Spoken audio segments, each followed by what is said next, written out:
एक गांव में रीमा नाम की एक औरत अकेले रहा करती थी। रीमा के पिता उस गांव के सरपंच थे, जो कि कई साल पहले मर गए थे। लोगों को अक्सर रीमा के घर से रात को डरावनी आवाजें आती थी और कई बार लोगों को वहां से जानवरों की हड्डियां भी मिलती थी।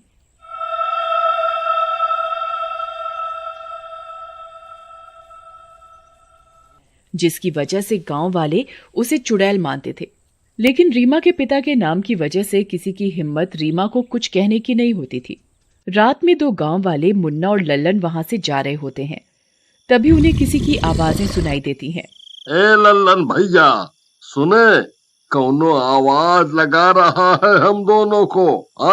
चुप रहा हो, देखत नहीं हो कहाँ से गुजर रहे हो। चुपचाप चले चलो, नहीं तो कहीं बकरा न बना दे वो चुड़ैलिया।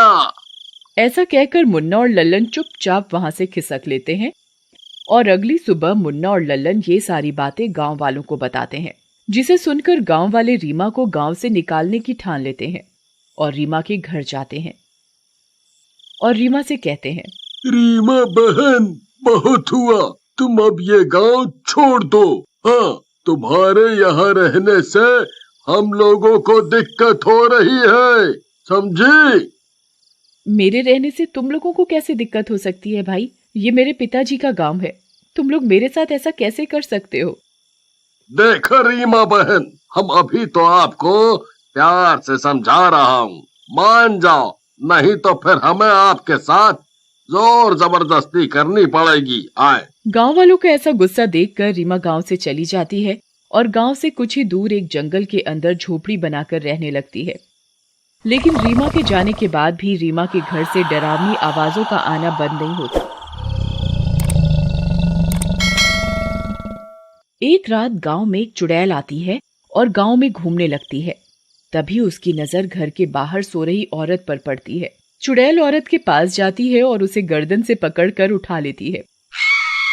अरे मर गई रे, ये चुड़ैल कहाँ से आ गई? कोई बचाओ रे, कोई बचाओ। लेकिन चुड़ैल औरत की गर्दन उखाड़ लेती है और अपनी गर्दन के साथ जोड़ लेती है।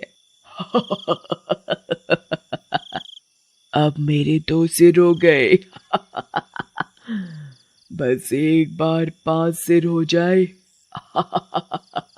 ऐसा कहकर वो चुड़ैल वहां से चली जाती है। अगले दिन गांव वालों को औरत की सरकटी लाश दिखती है, जिसे देखकर गांव वाले घबरा जाते हैं। भैया लोगों, हम लोगों ने रीमा चुड़ैल को तो निकाल दिया, लेकिन अब ये नई मुसीबत कहाँ से आ गई? कौन मार गया इसको? फिर गांव वाले मिलकर उस सरकटी लाश का अंतिम संस्कार कर देते हैं। अगली रात फिर गांव में वही 2 सिर वाली चुड़ैल आती है और अपने शिकार की तलाश कर रही होती है। तभी उसे सामने से एक औरत आती हुई दिखती है। ये तो शिकार मेरी तरफ ही आ रहा है। औरत धीरे धीरे चलते हुए चुड़ैल के पास आ जाती है और चुड़ैल को देखकर चिल्लाने लगती है।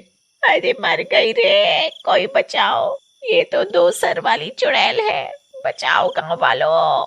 लेकिन चुड़ैल उसे पकड़ लेती है और उसकी भी गर्दन उसके शरीर से अलग कर अपनी गर्दन से जोड़ देती है। मजा आ गया, मेरे अब 3 सर हो गए, बस 2 और बाकी है। फिर मजा आ जाएगा।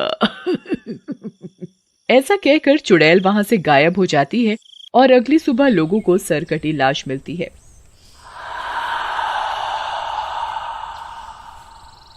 गांव वाले काफी घबरा जाते हैं और सरपंच के पास जाते हैं और रात की घटना के बारे में बताते हैं।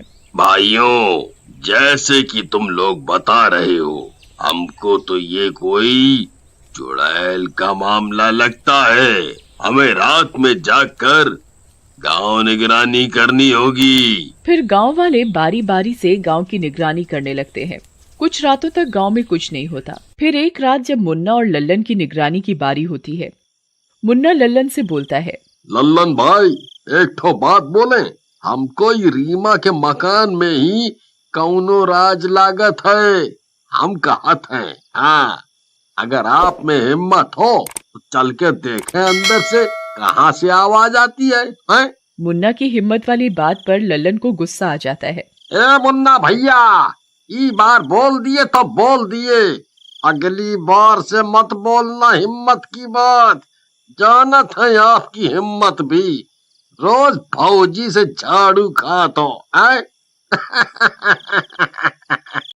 अरे यार, अब ऐसे बेइज्जती मत मारो हमारी। यहाँ चलो चलते हैं। फिर मुन्ना और लल्लन चुपके से घर के अंदर चले जाते हैं। घर के अंदर से बहुत बदबू आ रही होती है।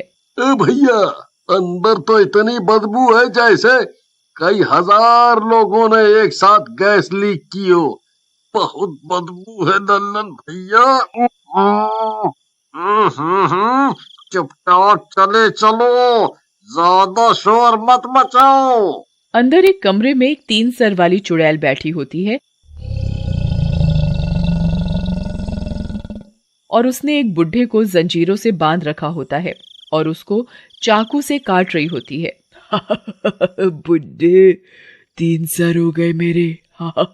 बस दो और फिर देख मैं इस गांव वालों का क्या हाल करती हूँ। चुड़ैल, तू कुछ नहीं कर पाएगी। मेरे जीते जी मैं तुझे कुछ नहीं करने दूंगा। मुन्ना और लल्लन सब कुछ खिड़की से देख रहे होते हैं। भैया, ये तो बहुत कंफ्यूज हो रहा है।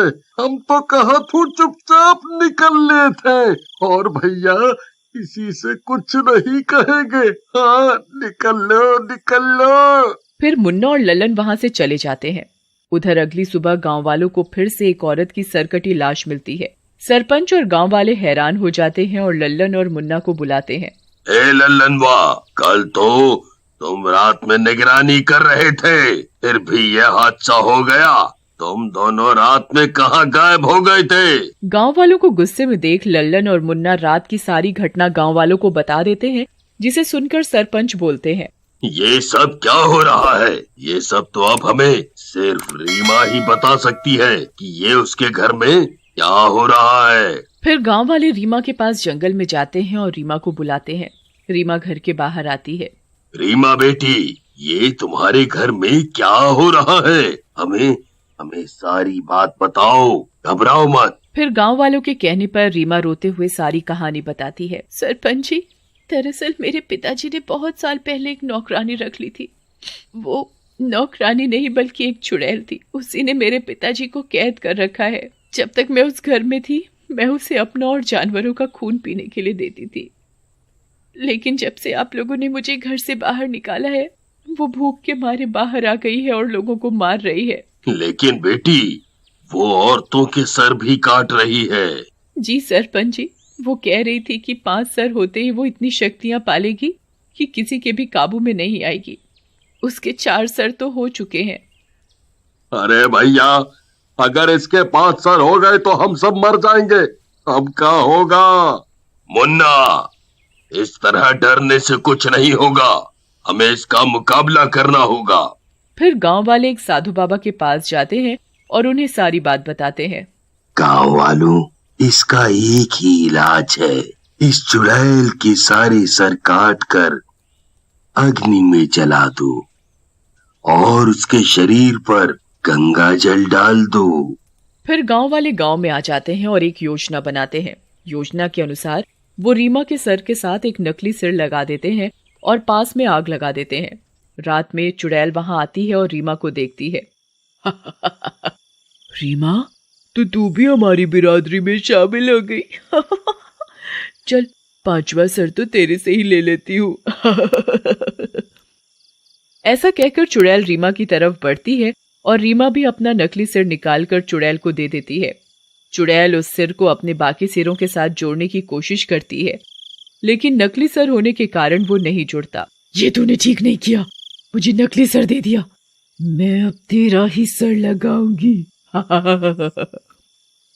ऐसा कहकर चुड़ैल रीमा की तरफ बढ़ती है, लेकिन तभी लल्लन तलवार से उसका सर काट देता है और मुन्ना जल्दी से उन सरों को आग में डाल देता है।